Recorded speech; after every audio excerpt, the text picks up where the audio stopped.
부모님들이 이 아이를 낳았을 때에 이 아이가 무럭무럭 자라는 것만큼 행복한 건 없을 겁니다. 그런데 이 아이가 무럭무럭 자라야 될 때 자라지 못하고 있는 것만큼 또 부모님의 마음을 아프게 하는 것도 없겠죠. 또 어느 정도 자라고 나면 반드시 그 다음에는 우리가 해야 할 일들이 있고 또 어려운 일들을 당할 때가 참 많이 있습니다. 근데 우리 세상 사람들도 고생 뒤에 뭐 낙이 온다. 그래서 젊은 고생은 사서한다. 그러니까 젊은 고생이 얼마나 귀하고 보물스러우냐면 도시락을 가지고 다니면서 배워라. 그러니까 이 낙이 오고 보람이 오고 복이 온다는 건 거기서 그냥 오는 것이 아니라 그만한 대가를 지불해야 된다는 거죠. 하나님도 마찬가지입니다. 우리를 그냥 태어나게 하시고 영적으로 우리를 잉태하셨지만 그냥 자라는 것이 아니라 분명히 이 말씀을 통해서 말씀을 가지고 우리가 성장하기를 원하는 거죠. 이것은 인간이든 뭐 동물이든 하나님이든 그 자녀에 대한 기대치는 마찬가지인 것 같아요. 독수리는 자녀를 교육시킬 때 어떻게 합니까? 낭떠러지에 떨어뜨린대요. 그래서 거기서 살아나면 내 독수리 새우강이 되는 거고, 그래서 도태되면 어쩔 수 없는 거죠. 이렇게. 그래서 이제 그 군대 용어인지는 모르겠지만 그런 말이 있어요. 훈련에서 땀을 많이 흘리면 전쟁에서 피를 tz게 흘린다. 그래서 우리가 이 뭐 살아가는 가운데 어려움들과 고난들은 누구나 올 수밖에 없는데 그때에 우리는 어떻게 해야 되는가? 하나님을 전적으로 의지하고 그분을 믿으면서 그분께서 우리를 더 성숙한 믿음으로 나아가기 위해서 훈련을 시키실 때에 이 강도 높은 훈련을 할수록 우리가 살아남을 가능성이 많은 것을 세상에서 배우듯이 하나님의 말씀도 이와 마찬가지죠. 우리 제목 한번 읽어보겠습니다. 시작. 고난을 통해 성숙을 이루라. 살다가 보면 가장 마음 아픈 게 이 고생 뒤에 낙이 오는데 고생이 고생으로만 끝났을 때 얼마나 험하겠습니까? 근데 그것이 그냥 의미 없이 끝나는 것이 아니라 그것을 누구와 함께 했느냐에 따라서 그 결과는 완전하게 달라지는데 하나님은 우리를 이렇게 성숙할 수 있도록 인도에 가시는 분이시라는 겁니다. 우리 그러기 전에 이 시편 기자가 8절에 우리에게 하나 요구를 합니다. 우리 8절 말씀 같이 한번 읽어볼까요? 시작. 만민들아 우리 하나님을 송축하며 그의 찬양 소리를 들리게 할지어다. 만민들아 사람들아 우리 하나님을 송축하며 너의 하나님이 아니라 나의 하나님 우리 하나님을 송축하며 찬양할 때에 그의 소리를 들리도록 크게 할지라고 이렇게 명령하고 있습니다. 이 만민들 66장 1절에 보면 온 땅이여 우리 하나님은 나의 찬양만 받으실 뿐만 아니라 우리 지역의 찬양만 받으실 뿐만 아니라 온 세계 온 땅 만민들의 찬양을 받으시기에 합당하신 분이시죠. 우리만 만들고 하나님이 저 이웃 나라는 안 만들었습니까? 모든 것들을 다 만들었어요. 그래서 그분들이 모르기 때문에 하나님을 찬양하지 않지만 우리가 전하는 이유가 이게 있는 거죠. 그래서 만민들아 우리 하나님을 송축은 축복을 빌어준다. 복을 빌어준다. 이 바라크 있는데 우리가 일반적으로 복은 누가 빌어줍니까? 높은 사람이 낮은 사람에게. 그래서 우리 청년들이 잘못 말할 때에 목사님 축복합니다 이렇게 할 때가 있어요. 그 의도는 알겠지만 이게 우리가 사용하는 언어상 안 맞는 거죠. 축복은 높은 사람이 아래 사람들에게 윗 사람이 아래 사람들에게 빌어주는 거예요. 뭐 그래 새해 건강하기를 바라네. 좋은 일기를 바라네. 그죠? 그런 건데 우리가 하나님을 이 복을 빌어드린다는 게 말이 안 맞죠. 이미 모든 복을 가지고 계시는 분인데 어떻게 우리가 그 복을 빌어줄 수가 있겠습니까? 근데 복을 빌어드리는 게 뭐냐 하면 찬양이다. 그래서 하나님을 복을 빌어드리라 이렇게 말하지 못하고 송축해라 하는데 우리가 하나님을 칭찬하고 복을 빌어주는 드리는 것이 찬양이죠. 그리고 그 찬양을 할 때 어떻게 하라고 그랬습니까? 소리를 들리게 하라. 우리 66편 1절을 한번 읽어보겠습니다. 시작. 온 땅이여 하나님께 즐거운 소리를 낼지어다. 온 땅이여 만민들아 우리 또 우리 개인들에게 내 영혼아 하나님을 찬양하라. 우리 모두가 다 찬양합시다. 이렇게 하잖아요. 지난 한 주간 하나님을 찬양 많이 하셨습니까? 어머나 세상에 내가 찬양 잊어버렸네. 기도도 하셨겠죠? 찬양하셨습니까? 찬양의 셈이 있었습니까? 찬양의 셈이 있으셔야 돼요. 그런데 그 찬양을 할 때 어떻게 하냐? 즐거운 소리로. 이거는 아주 큰 소리로. 군인들이 적진을 향해 돌격해 나갈 때 지르는 소리처럼 온 마음을 다하여 목청껏 이 소리뿐만 아니라 하나님의 위대하심에 걸맞게 우리 하나님은 영원하시고 위대하시고 영화로우신 분인 줄 믿습니다. 거기에 걸맞게 우리의 찬양을 드리라는 거예요. 나 목소리가 안 나와요. 나 노래를 못해요. 그래도 말씀은 뭐라고 했습니까? 즐거이 크게 영화롭게 영광을 찬양하고 찬양할 때 또 뭐를 찬양해요? 우리 요즘 실시험들은 나를 노래 나를 하나님 내 마음 아파요. 내 마음 만져주세요. 이것도 괜찮죠? 그런데 우리 뭐를 찬양해야 되겠습니까? 그의 이름의 영광, 그 이름의 영화로 하나님의 위대하심, 그것을 찬양하는 거예요. 그러면 어떻게 해야 될까요? 배워야죠. 하나님께서 이스라엘 백성들을 향해서 하실 때 모세에게 이 노래를 써서 가르치라 그랬잖아요. 그래서 내가 노래를 못하는 게 당연한 것이 아니라 우리에게 입을 만들어 주신 하나님을 노래하는 것이 우리의 당연한 힘인 줄 믿습니다. 그렇게 하면 하나님께서 받으신다고. 여기 보면 엄정 맞춰라, 박자 맞춰라 그러셨어요. 즐거이. 저도 자녀가 되어보고 저도 자녀를 키워보니까 제가 자녀일 때는 어머니가 떠다 이렇게 음식하시면서 노래 부를 때가 아침에 그냥 노래 찬양할 때가 참 마음이 편했어요. 그랬는데 또 제가 이제 자녀를 양육해 보니까 자녀가 노래 부를 때가 너무 예뻐요. 안 그렇습니까? 제가 둘째를 야단을 쳤는데 좀 미안했어요. 근데 얘가 방에 들어가가지고 뭐라고 하냐면 나와 동행하시니 나는 숲의 새와 같이 기쁘다 랄라랄라랄라 그러는 거예요. 방문을 닫고 들어갔는데 제가 삐졌으면 어떻게 할지 또 미안해가지고 사과하려고 하니까 내가 매일 기쁘게 순례길을 행하면 주의 팔이 나를 안보함이라 성령이 계시네 할렐루야 함께 하시네 랄라랄라랄라.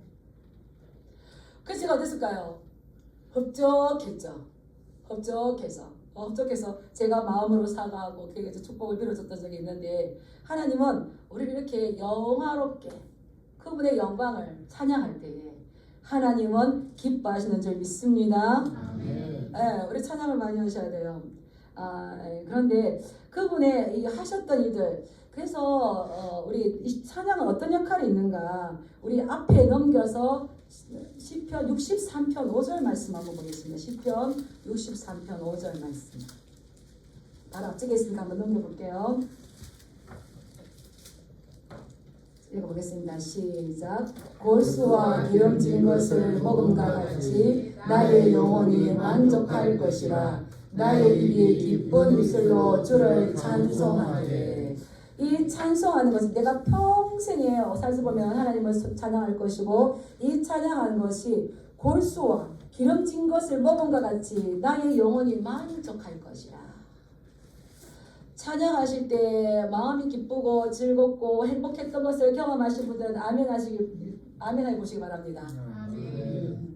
왜 그럴까요? 왜 찬양할 때 그렇게 마음이 좋을까요? 하나님께서는 우리가 찬양할 때에 우리 마음이 기쁘고 평안하고 즐겁도록 우리를 만드셨어요. 그래서 이사야 43장 22절에 보면 이 백성은 내가 나를 위하여 지었나니 나의 찬송을 부르게 하려 함이니라. 마음이 평안하고 걱정이 물러가고 또 마음이 기쁨이 회복되기를 원하시는 분들은 찬양 많이 하시기 바랍니다. 그래서 이 하나님께서 우리에게 이 찬양의 역사들은 굉장히 많죠. 모세도 그랬었고 다윗 우리가 멀리 안 가고 다윗과 사울을 비교하다 보면 다윗은 계속 하나님을 찬양했어요. 저도 다윗을 굉장히 좋아합니다. 왜 좋아하냐면 이 다윗이 목동일 때나 도망자의 신세를 가질 때나 사울에게 쫓길 때나 어느 굴에 가든지 그리고 왕이 되었을 때든지 그가 놓치지 않고 계속 했던 게 있습니다. 뭐가 했을까요? 찬양했어요. 그래서 시편 66편이 위치한 것도 65편이 다윗의 시, 그 앞에도 다윗의 시, 그 뒤에도 다윗의 시예요. 근데 66편은 누가 지었는지 모르지만 그냥 인도자를 따라 부르는 노래라고 지었어요. 찬양의 왕 다윗의 그 시편 가운데에 이 편집자가 살짝 끼워 넣었어요. 그러면서 찬양하라. 제가 이렇게 말씀을 보니까 이 1절에도 즐거운 소리를 내고 2절에도 찬양하고 4절에도 노래하고 뭐 8절에도 송축하고 계속 찬양하라고 나오더라고요. 저는 말씀을 읽을 준비가 아니었는데 계속 찬양하라 나오더라고요. 그래서 우리 성도님들에게 이 고난이 왔을 때 고난을 수월하게 통과하는 방법이 있구나. 뭐겠습니까? 찬양의 삶을 사시길 축복합니다. 이게 이제 바뀌었어요. 그래서 하나님 우리를 찬양할 때에 하나님께 우리 가운데 임재하시고 찬양할 때 우리가 찬양으로 하나님의 그 보호막을 쓰고 그래서 하나님 임재하시니까 어둠은 물러가고 우리는 기뻐하고 그럴 때 일들이 나오죠. 그래서 이 다윗은 찬양의 삶을 지속적으로 어렵고 힘들 때마다 나의 힘이 되신 여호와여 내가 주님을 사랑합니다. 여호와는 나의 목자시니 내가 부족함이 없으리로다.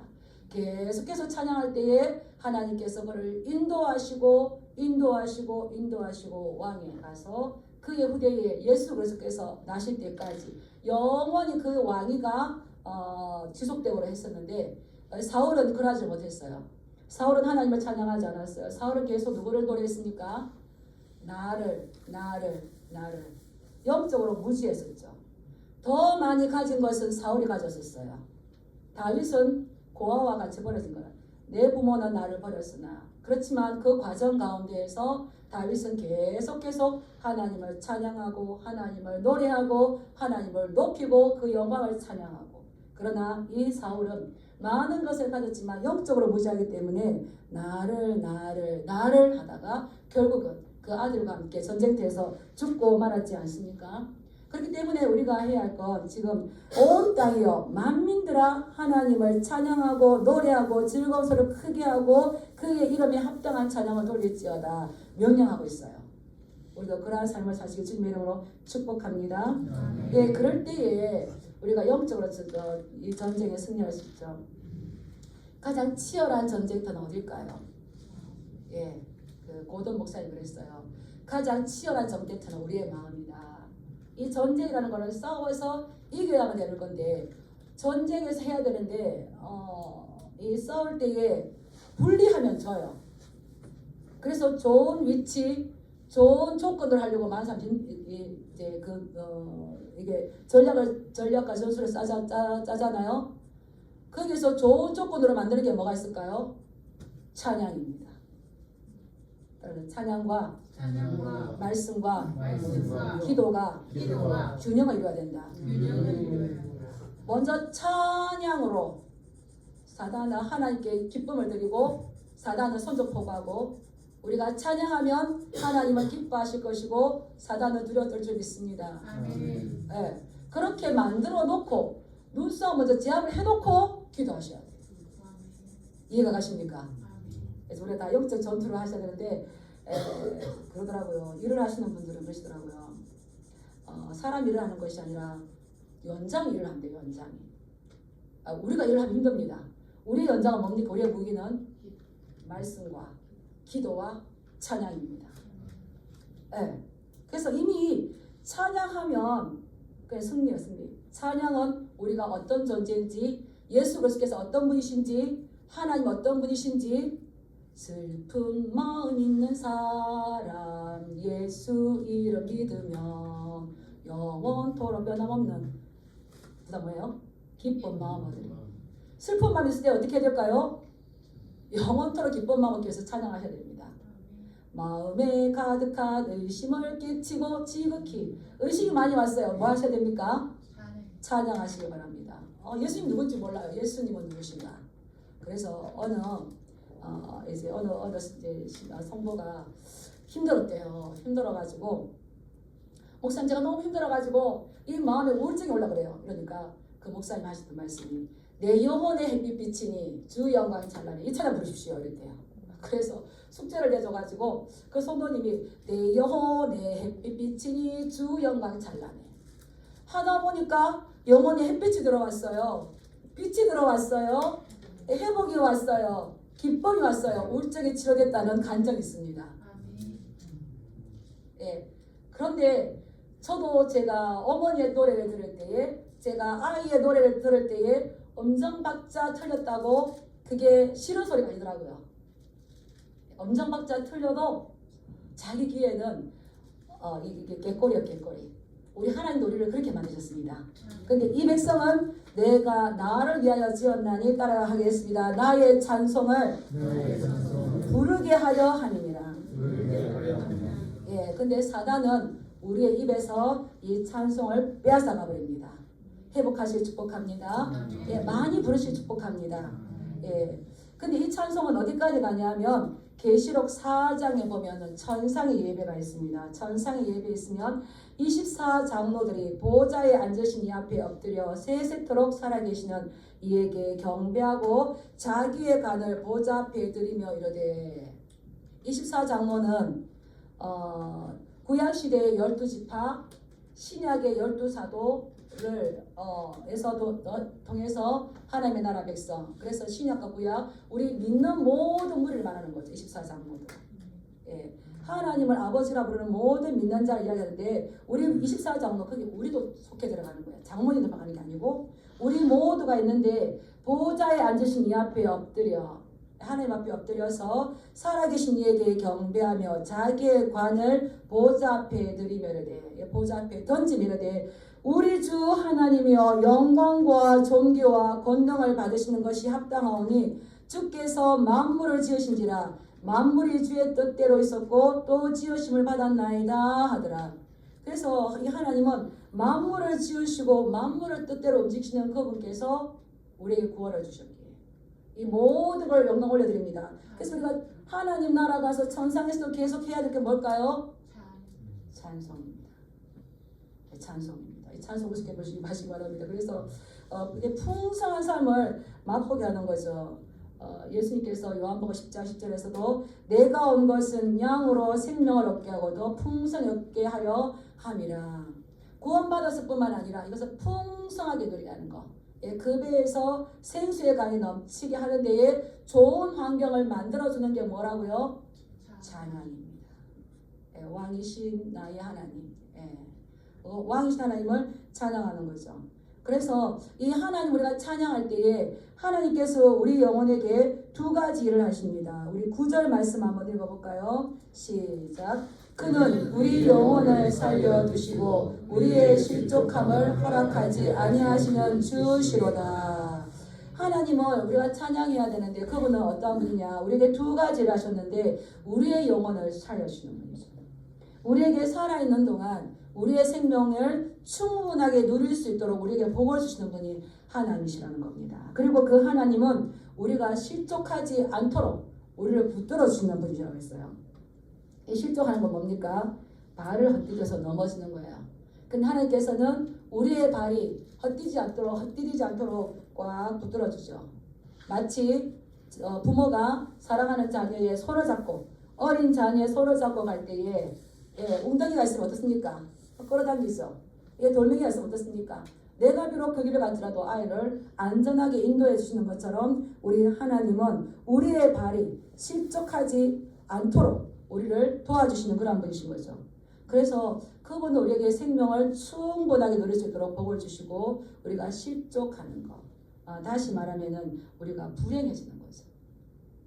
그러하지 않도록 하나님께서는 우리에게 우리를 붙들어 주시는 그러한 분이기 때문에 우리가 하나님을 찬양해야 되는데, 근데 이제 우리 이제 제목으로 돌아오겠습니다. 이 고난을 주시죠. 하나님께서 항상 그런 길로만 인도하시는 것이 아니라 우리를 훈련하십니다. 우리 10절 말씀 한번 읽어볼까요? 시작. 하나님이여 주께서 우리를 시험하시되 우리를 단련하시기를 은을 단련한 같이 하셨으며. 예. 하나님께서는 우리를 시험하시는 거예요. 시험. 근데 시험에는 뭐 작게는 두 개가 있습니다. 사탄이 주는 시험이 있습니다. 템테이션이 그러잖아요. 유혹이죠, 유혹. 근데 하나님께서 우리에게 주시는 시험이 있습니다. 이거를 테스트라고 해요.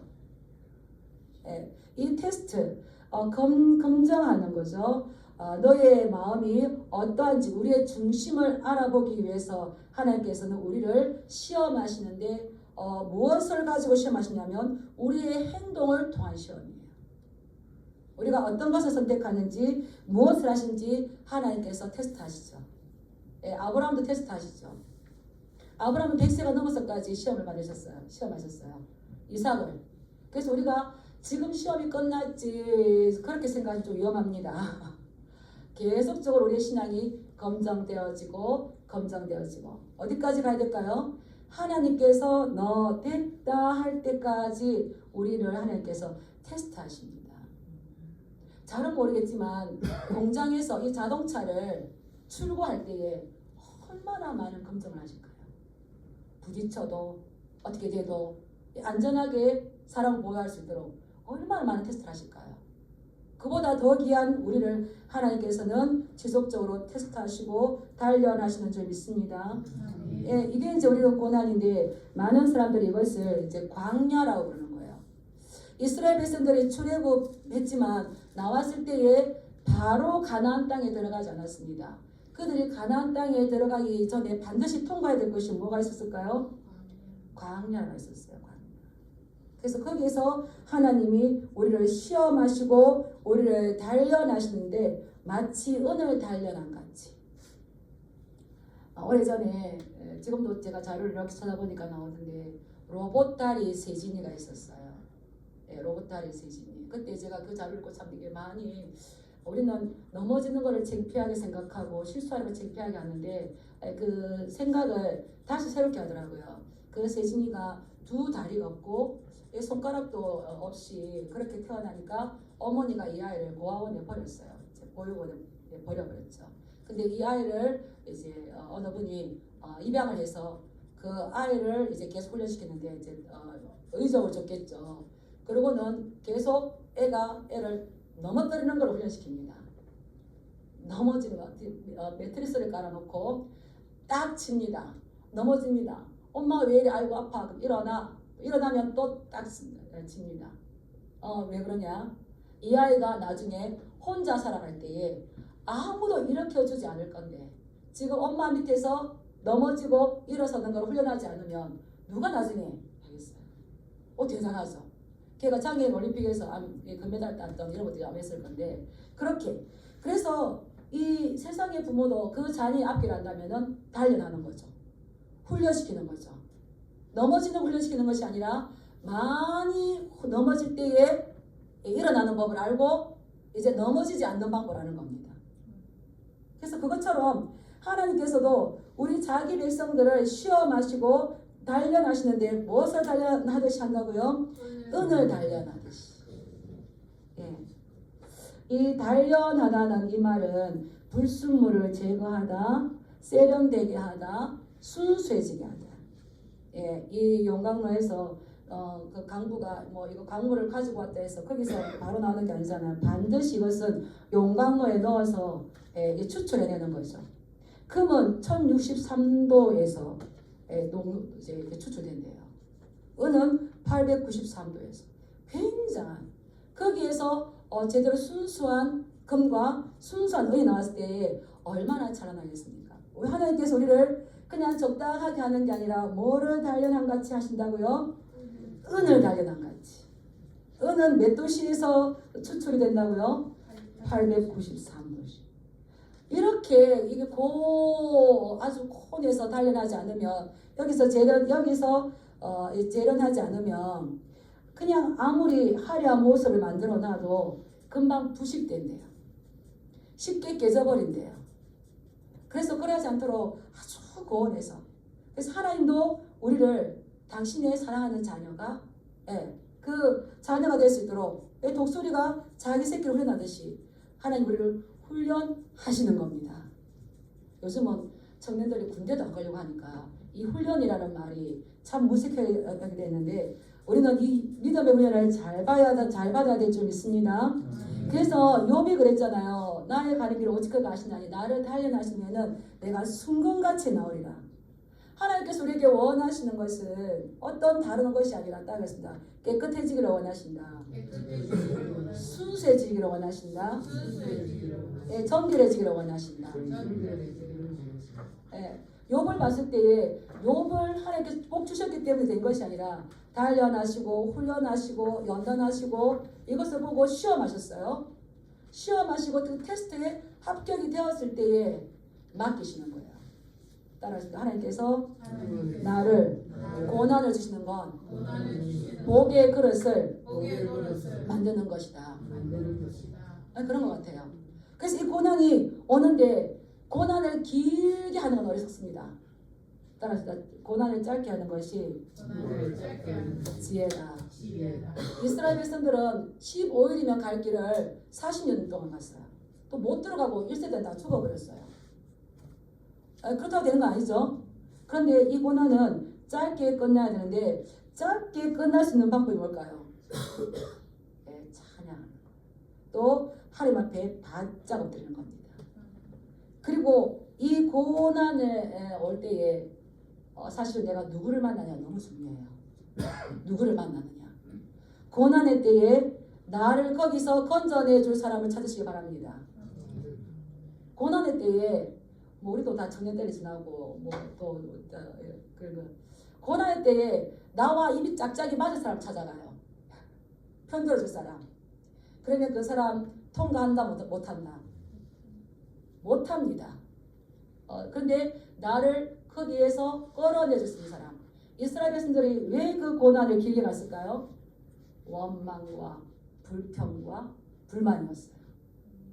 그래서 제가 또 준비하다가 보니까 고난이 오는데 시험하시고 단련하시는데 하나님 우리에게 좋은 것을 생명을 주시고 실족지 않게 하시기 위해서 우리를 고난을 주지만 우리가 고난 당할 때는 그걸 몰라요. 빠져나오고 나니까 그때 하나님께서 나를 훈련하셨구나. 이게 복이다 하는데 그때는 잘 몰라요. 근데 그때에 내가 누구를 만났느냐. 따라서 불만 많이 하는 사람, 원망 많이 하는 사람 만나면 믿음이 좋아집니까? 불평이 많아져요. 그래서 이야기는 많이 했는데 돌아올 때 마음이 어떻습니까? 찝찝해요. 제가 그전에 성도에 있었어요. 목사님 제가 만났는데요. 기분이 찝찝해. 안 만나야 되겠어요. 그래 만나지 마. 또 가요. 왜 그렇습니까? 거기에 이제 젖어 있으니까. 그런데 그때에 믿음 좋은 사람 만나시길 축복합니다. 믿음 좋은 사람 만나면 뭐가 생길까요? 믿음이 생겨. 따라 해보겠습니다. 믿음 좋은 사람 만나면 믿음이 생긴다. 예, 그래서 이 고난의 때에 어떤 사람을 만나느냐는 우리의 인생의 방향을 설정할 때 너무나 중요합니다. 그리고 이 고난의 때에 말을 조심하시기 바랍니다. 혀를 조심하시기 바랍니다. 예, 하나님께서도 그 민수기에서 말씀하셨어요. 네 말이 내 귀에 들린 대로. 그래서 우리 연단하시고 훈련하실 때에 우리를 고난으로 우리를 죽게 하기 위해서가 아니라 왜 우리를 연단하시고 훈련하시냐? 우리에게 살려두시려고, 우리를 실족하지 않으려고. 9절 읽고 난 다음에 10절 올 때에 10절에 우리 한글 개혁개정에는 생략되어 있는데 왜냐하면 이게 있습니다. 우리 그렇게 9절 10절 한번 읽어볼까요? 10절 읽기 전에 왜냐하면 제가 9절 읽을 테니까 10절 읽으실 때 왜냐하면 넣어보시기 바랍니다. 그는 우리 영혼을 살려두시고 우리의 실족함을 허락하지 아니하시는 주시로다. 왜냐하면 하나님이여 주께서 우리를 시험하시되 우리를 단련하시기를 은을 단련함 같이 하셨으며. 예, 왜냐하면 우리를 은을 단련함 같이 하시는 이유는 우리를 살리시고 우리를 불행하게 하는 것이 아니라 참된 행복이 뭔지를 깨닫게 하시려고 우리를 은을 단련하는 것처럼 우리의 불순물이 제거되도록 찌꺼기가 제거되도록 우리를 단련하신다는 거죠. 그것도 방법이 11절 한번 읽어보겠습니다. 시작. 우리를 끌어 그물에 걸리게 하시며 어려운 짐을 우리 허리에 메어 두셨으며. 하나님께서 우리를 그물에 걸리게 했어요. 이건 하나님께서 의도적으로 우리를 그물에 넣어버리시는 거죠. 그렇기 때문에 얼마나 힘들겠어요.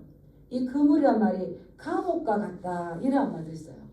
그래서 우리가 마음껏 할 수가 없습니다. 이것만 없으면 너무 살 수 있을 것 같은데, 이것만 아니면 살 수 있을 것 같은데, 이것 때문에 어떻게 할 수가 없는 거예요. 그러한 곳에 넣으시는 이유가 뭐라고요?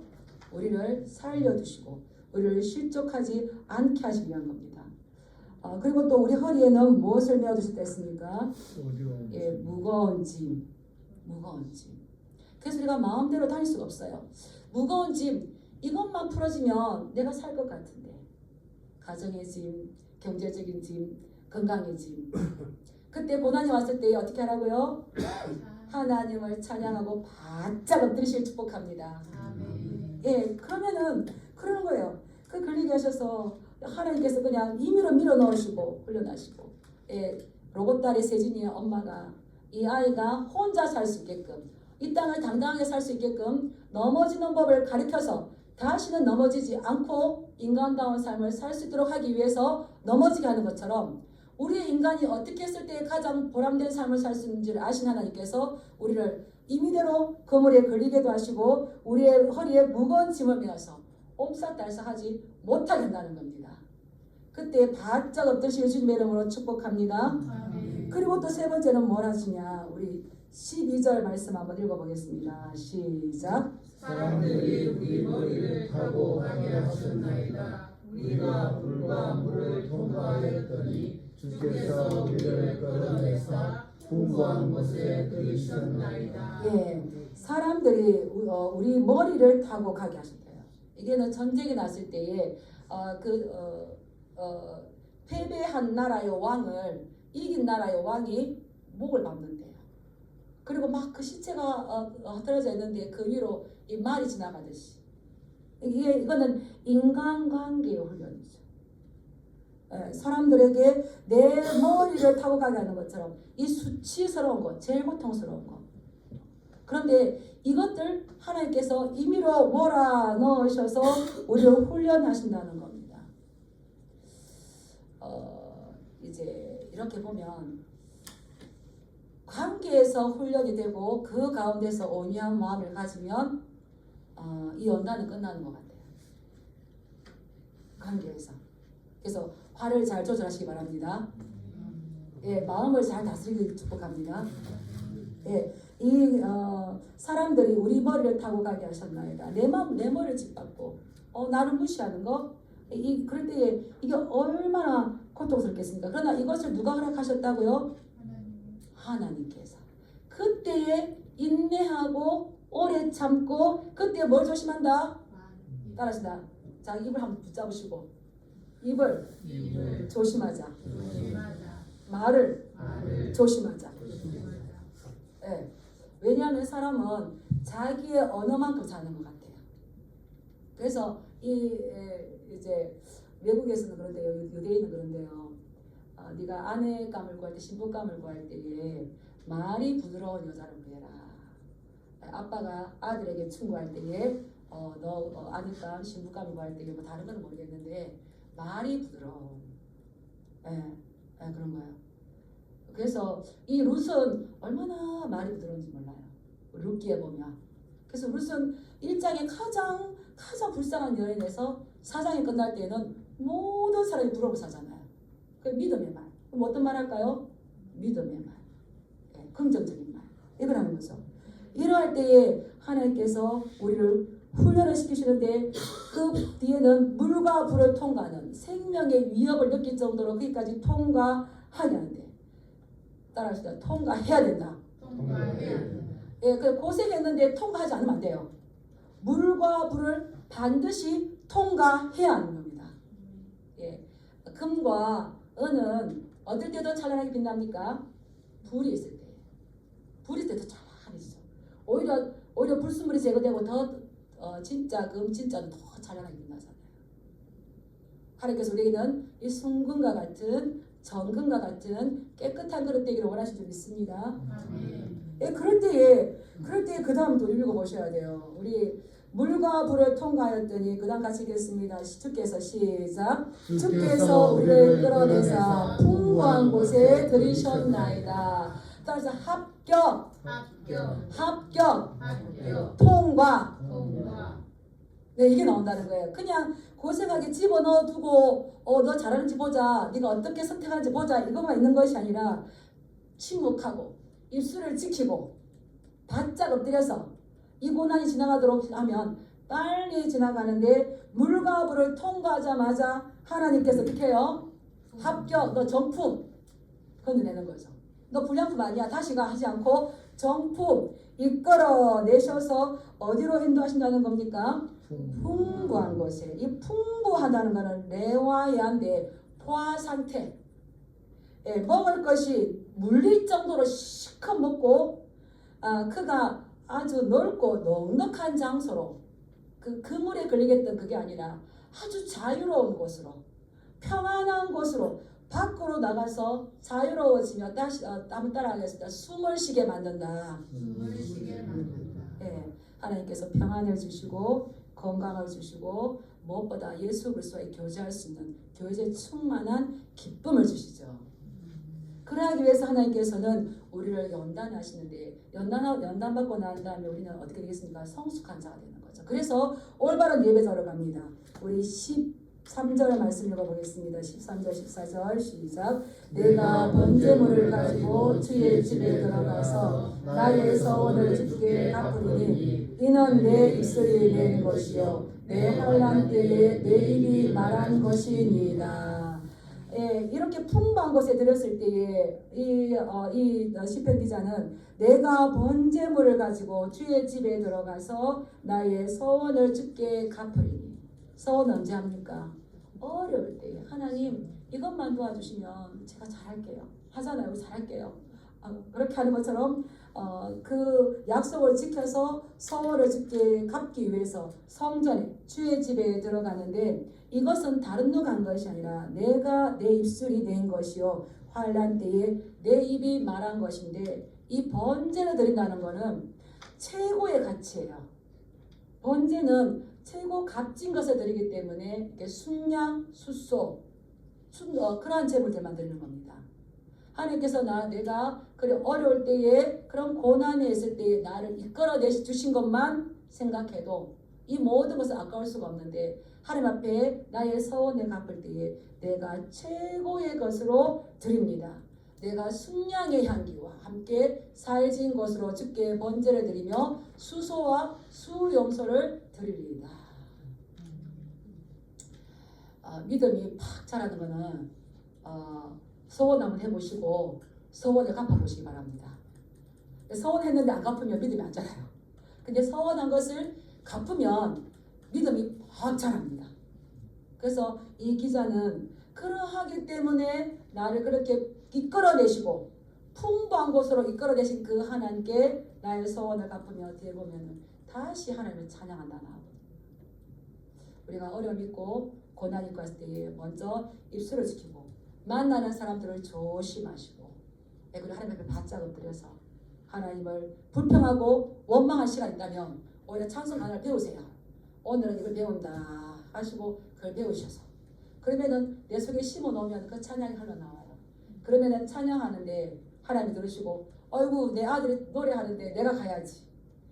이거 내 편인 줄 알았는데 하나님 편이네. 사단이 도망가는 줄 믿습니다. 그러면은 이제 하나님 임재하시고 여호와의 군대 많아이 믿고 하면 이제 우리 이기는 거죠. 그래서 싸움에서 승리하는 것은 어렵지 않습니다. 말씀대로 가면 쉽습니다. 우리가 찬양하면서 또 엎드리면서 이 고난을 성숙의 기회로, 또 전화위복의 기회로, 하나님의 은혜와 더 큰 축복을 받는 그러한 기회로 삼으시길 주님의 이름으로 축복합니다. 기도하겠습니다.